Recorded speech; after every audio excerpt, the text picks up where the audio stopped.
ఈ రోజున ఈ పరిస్థితి దీక్షలు చేయడానికి కానీ రేపొద్దున చలో అంతర్వేది పిలుపునివ్వడానికి కూడా కారణం ప్రభుత్వం వారి ఉదాసీనతే. నిజంగా వైసీపీ ప్రభుత్వం కానీ గత కొద్ది నెలలుగా పిఠాపురం దేవతల విగ్రహాలు ధ్వంసం కాకుండా చూసే పరిస్థితి కానీ ఉండుంటే, ఒకవేళ ధ్వంసం చేసిన తర్వాత ఆ దోషులను పట్టుకొని ఉండుంటే నిజంగా ఈ రోజున ఈ పరిస్థితి దాపురించుండేది కాదు. ఒక సంఘటన కోసం అయితే నిజంగా ఇంత కరోనా సమయంలో, కరోనా విపత్తు ఉన్న సమయంలో ముందుకు తీసుకెళ్లే పరిస్థితులు కాదు.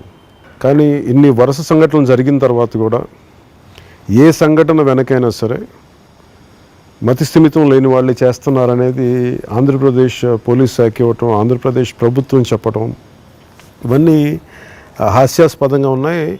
ఇన్ని వరుస సంఘటనల తర్వాత కూడా ఆంధ్రప్రదేశ్ పోలీస్ శాఖ ప్రభుత్వం కానీ బలమైన ఇన్వెస్టిగేషన్ చేసి నిజమైన నిందితులను కానీ పట్టుకొని ఉంటే, దోషులు పట్టుకొని ఉంటే అసలు ఈ పరిస్థితి ఉత్పన్నమై ఉండేదే కాదు. ఇలాంటి కరోనా విపత్తు సమయంలో కూడా ప్రజలు రోడ్ల మీదకి వచ్చి భావోద్వేగాన్ని ప్రకటిస్తున్నారంటే దీని తాలూకు తీవ్రత అందరూ అర్థం చేసుకోవాలి. నాకు కూడా ఇలాంటి భావోద్వేగాలని ముందుకు తీసుకెళ్ళడం నాకు వ్యక్తిగతంగా ఇవన్నీ నాకు ఇష్టమైనవి కావు. కానీ శాంతి భద్రతలను కాపాడాల్సిన ఆంధ్రప్రదేశ్ పోలీస్ శాఖ కానీ ఇలాంటి దాడులు జరిగినప్పుడు కానీ, ఇలాంటి దుస్సంఘటనలు జరిగినప్పుడు నిందితుల్ని ఎందుకు పట్టుకోకుండా కాలయాపన చేసి కొద్ది రోజుల తర్వాత అది ఎవరు మతిస్థిమితం లేని వాళ్ళు చేశారని చెప్పి రోడ్డు మీద వెళ్ళి మతిస్థిమితం లేని వాళ్ళని పట్టుకొచ్చి, అంటే మతిస్థిమితం లేని వాళ్ళందరూ కేవలం దేవాలయాలు విగ్రహాలని కొడతారా, దేవాలయ రథాలని కూలుస్తారా, దేవాలయ రథాలని కాల్చేస్తారా? అంటే మతిస్థిమితం లేని వాళ్ళకి కూడా ఒక పద్ధతి ఉంటుందా? అందుకని ఇవన్నీ చిన్నపిల్లలు కూడా నవ్వుకునేలాగా ఉన్నాయని మనం కూడా చెప్పాను. ఇప్పుడు కూడా అదే చెప్తున్నాను. ఇప్పటికైనా సరే మించిపోయిందేం లేదు. వైసీపీ ప్రభుత్వం దీన్ని వెనక ఎవరైనా ఉన్నా కానీ వాళ్ళందరినీ తీసుకొచ్చి గాయపడ్డ ప్రజల మనోభావాలని కాపాడాల్సిందిగానే కోరుకుంటున్నాను.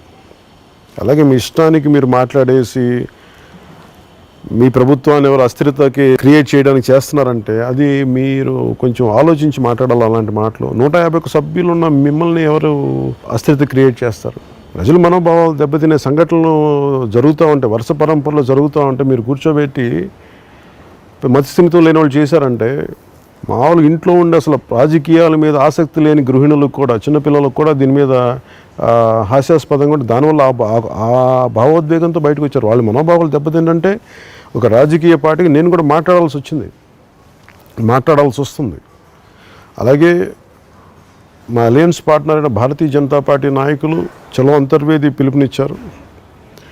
ఆ పిలుపుని కూడా ఇలాంటి కరోనా విపత్తు సమయంలో కూడా మాలో చర్చ జరిగింది. ఈ కరోనా విపత్తు సమయంలో కూడా మనం ఎంతవరకు ముందుకు తీసుకెళ్ళాలి అంటే, ప్రజల భావోద్వేగాలని, వారి మనోభావాలని కించపరిచినప్పుడు మనం వాళ్ళకి అనుసంధానం కాకపోతే, ప్రజలే బయటకు వచ్చినప్పుడు అది తప్పు చేసిన వాళ్ళు అవుతాం. ఖచ్చితంగా దీన్ని మనం మద్దతు ప్రకటించాలి అని చెప్పి దీన్ని ముందుకు తీసుకెళ్తా ఉన్నాం.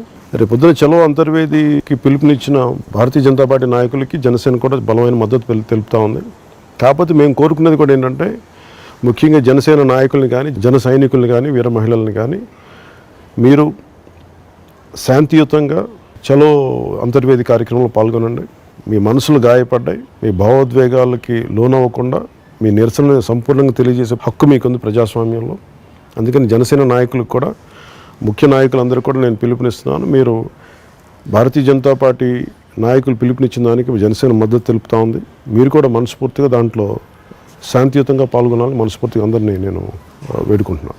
కడప జిల్లాలోని జమ్మలమడుగు నియోజకవర్గంలోని గండికోట రిజర్వాయర్ ఫేజ్ 2 పనులు జరుగుతూ ఉంటే దాంట్లోకి తాళపొద్దుటూరు దగ్గర నుంచి ఇంకో 16 గ్రామాల ప్రజల్ని తరలించేస్తా ఇవిచ్చారు నోటీసులు. ఇటువంటి పునరావాస సహాయ కార్యక్రమాలు లేకుండా వెంటనే ఇల్లు ఖాళీ చేసేయాలని చెప్పి, ఎలా ఇల్లు ఖాళీ చేయాలని చెప్పి వాళ్ళ నాయకులే చెప్తా ఉన్నారు, వైసీపీ నాయకులు చెప్తా ఉన్నారు.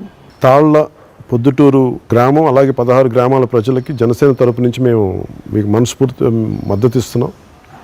ఈరోజు పొద్దున్నే నేను మా జనరల్ సెక్రటరీ శ్రీ బోలిశెట్టి సత్య గారితో మాట్లాడాను. ఈరోజు పొద్దున్న ఆయన కడప నుంచి వచ్చారు.